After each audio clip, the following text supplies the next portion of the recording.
Morning traders, welcome to the TMT stock market strategy video for February 2nd on Tuesday. Yesterday, Monday, we had a kind of a volatile session, believe it or not. Markets tried to sell off, rallied, sell off, and then we short squeezed into the close, making a high, an intraday high of 1940 on the day.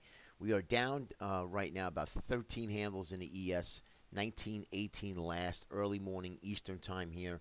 Crude oil, again, another volatile session. Tried to rally around 7, 8 o'clock in the morning Eastern time, and yet again sold off and continually now selling off into the pre-market, going into the 9:30 open on Eastern time, actually. So what does that tell me? Well, I want to get back to the picture of crude oil because it looks like crude is really driving a lot of price action in the equity markets and, of course, the indexes. So we want to talk about where crude maybe headed. We had a spike of the 27.50 low. Now we have, on top of that, we have seasonality high builds of inventory going into April. So that's not good. And I suspect with the seasonality trends of a continuous build before the driving season really starts to kick in May, you're going to get a sort of a peak in oil inventories, and we have the API numbers coming out after the close today, and then of course we have the EIA inventory numbers Wednesday morning, every Wednesday at 10:30. So that's going to be a big factor, and I would see it continually building in the inventory numbers going into the next couple of months here. That would create suspicion that we are probably going to head lower yet again. At least hit that spike low.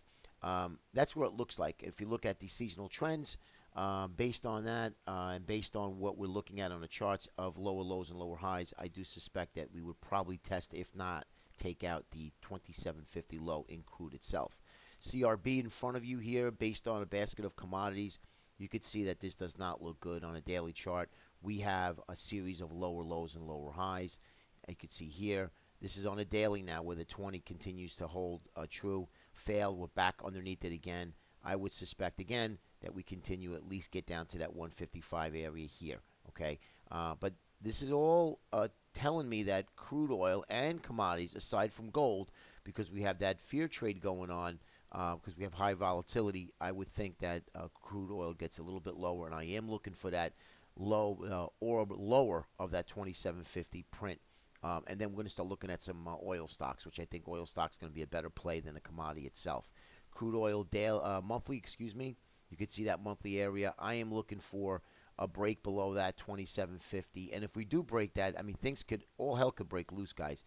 $21 is going to be the next target, and then right here is going to be about 16 bucks. That's about it, right? That's the ultimate low. Obviously, can we go lower to this lower end of this band, which would be right around 10 to 12 bucks? Absolutely. Do not think that if crude can't go lower because it's sold off already that quick.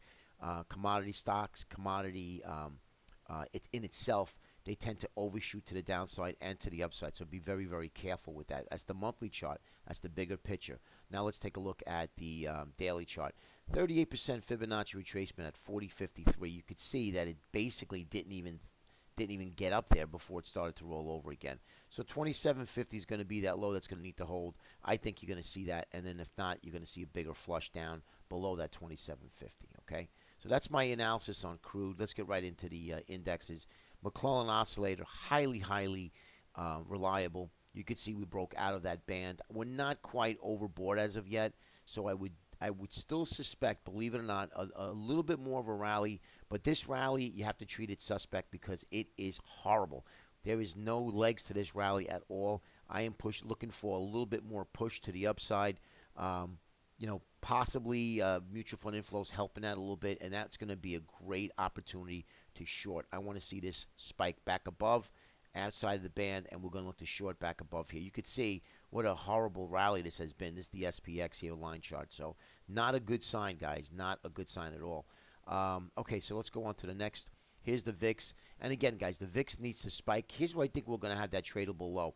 We get a spike back up into the VIX here. We kind of chop around, and we break that low here. Then I think that the VIX will go lower, and equity prices will start to move higher. And only then when we get that spike anywhere near or at the 38 or 40 area, I think where then the markets will actually start to base and start to move higher again. And that may be in April, a May, even a June print, or a print meaning a print lower in equities before we actually move higher. So I'm looking for a turnaround somewhere around there, maybe April, May, or June. Why? Well, let's take a look at the XLU, which is the ETF for the utilities. Utilities are out of favor seasonality-wise. However, you could see that's looking to break out here. This is not a good sign where you have the REITs, the healthcare stocks, and of course utilities and gold all moving higher based on what? That safe haven trade, right? We're looking to park our money to basically just let the volatility subside, and then we'll roll out of utilities and healthcare, and then we'll go back into equities. That's what's happening here. You could see this breakout. This is not a good sign. I wanted to show this to you, and I always scan every day. What is the what's the best sectors? What were not the best sectors? And you could do that via heat map, but you could see clearly that we have broken out of this little symmetrical triangle. And this is not a good sign, guys, that money's going into these safe haven sectors, okay? And, of course, gold. So we need to pay attention to this. Now, if we could continue to break out, I would suspect we'd pull back a little before we break out higher. But, again, XLU leading the way on a breakout where seasonality trends usually they start to subside here. So not a good sign. All right, take a look at the XLK. We can't have technology and the banks not lead into a good rally, a good healthy rally. Well, does this look like it's leading? Absolutely not. Here's the XLK technology ETF. Lower lows, lower highs, lower lows, lower highs. Okay, not a good sign here. You can see this is clearly in a downtrend.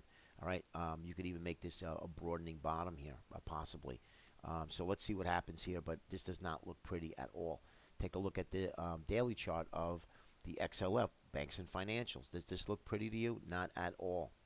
And again, I want to show you some evidence of what I've been looking at here. This is not a good sign. This is terrible. So XLF and banks, financials, technology not helping at all.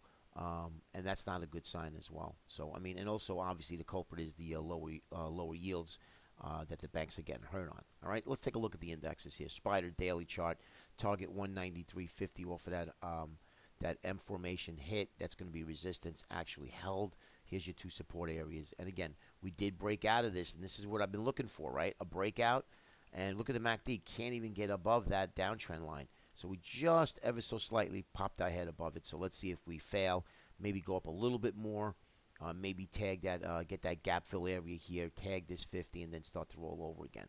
But again, I do think the markets are in trouble here, guys. IWM Russell 2000 can't even break the 20-day moving average. This is pitiful. And again, this is our secondary leader.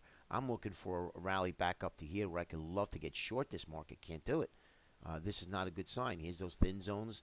We're looking at the volume profiles. You can see here, this is not a good sign, guys. So we'd really be careful when you're trading here. And again, even when you're day trading, risk off happens extremely fast. All you need is one thing, and you get that big little snowball effect. You start with a little ball, and next thing you know, before you get downhill, you can't manage it. It's very, very difficult. Transports, again, can't even get above the 20. So the two culprits are continuing to lead lower, not higher, lower. This is not a good sign. We need to see a big move in volume. I want to see this start to break above the 20 to 50. And both of these leading indexes cannot lead. Not a good sign. Okay, take a look at the Diamonds Daily. That is just ever so slightly above. Resistance still is 165. And again, we have that ultimate spike low. I think you're going to see the low of August coming soon in the next 4 to 8 weeks. That's my belief right now in the charts, what the technicals are telling us. Lastly is the Q's technology. Google made an aftermarket high and then sold off. That's not a good sign that they're selling the technology sector. So it's another omen here that I think once this little push higher subsides, I think they're going to start selling again. Why? And I mentioned it in many videos. A lot of traders, investors are stuck above these areas here, and if you will, the S&P 2000-ish area stuck. You get closer to that 1980, 1990. I'm telling you, I think that they're going to start selling that, and you're going to get that big push lower again. Okay, guys, I hope it helps. Look out for these sectors and indexes that I've been showing you. We've got a lot of good daily value areas here where you can buy and you can sell. Of course, in the Pro Trader Premier video, I put specifics in them videos so you can trade off of those levels. Highly reliable. So to check it out if you're not a subscriber. Have a great day, everybody. Be careful out there. Definitely use your stops. Take care.